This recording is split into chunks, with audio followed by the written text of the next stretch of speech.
This is the largest house that was built in 1921 in southwest Nebraska. It was an enormous two-story building with electricity that very few homes had. And more importantly, only 3% of the homes had indoor plumbing. It had an outhouse indoors. And so it's an incredible place. And the man built it in the 1920s, and he did it with the money made from the war, and he made money from the crops. Everything was going good for him. And so that's what he did. He built this giant home. Now, the downside is 29 came along, the Depression, and he lost everything. And this is one of the properties that had a hanging because he hung himself because he lost everything. In this canyon, there have been 3 people that hung themselves. And so, just because you want a big home and see everybody else getting big homes does not mean it's a good idea for you to buy the big home. Because a little home means little expenses. This is McCook's Mr. Bill.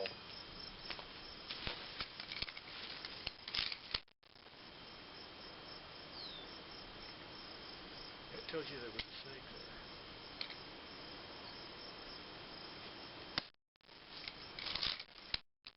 Question is, how do I get back? Sorry, I had to take the last of that video on that site and be busy killing a rattler.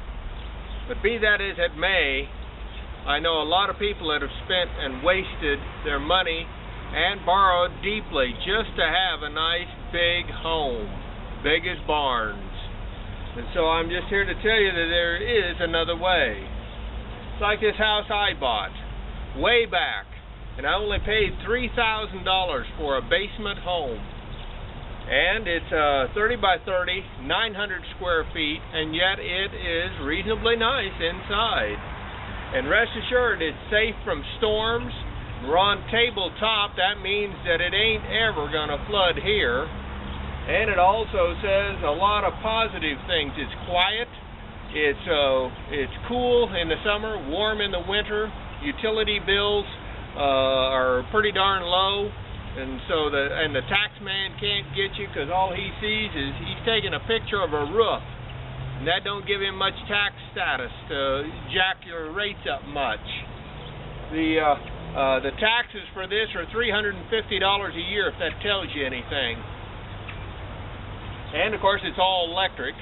Nice little place though. And if you think, well, I want something better, it reminds me of working around the McCook High School for 22 years and sitting outside selling snow cones for 22 years at the noon hour and before school and after school.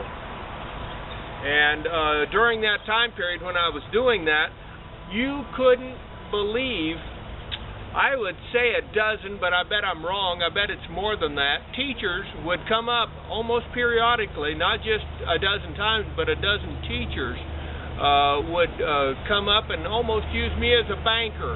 They'd say, listen, I'm a little bit short this month. Can we borrow a $20 bill from you? Of course, I didn't charge interest or nothing. I'd hand them a $20 bill. They always paid back. I never had a teacher not pay back. Sometimes it took them a couple of months to get caught up, but be that as it may, and what's the funny part is they were making probably $35,000 a year, and I was making $10,000. But because they were living in big homes, they were a slave to that home. They were making massive house payments, whereas I had this paid off the first year. And then for the rest of my life, all I have to worry about is just coming up with the $350 taxes on it each year. But this McCook's Mr. Bill, I hope you consider not spending all your money on a home so that you don't have to be a slave in Nebraska or wherever you live. Rate this film.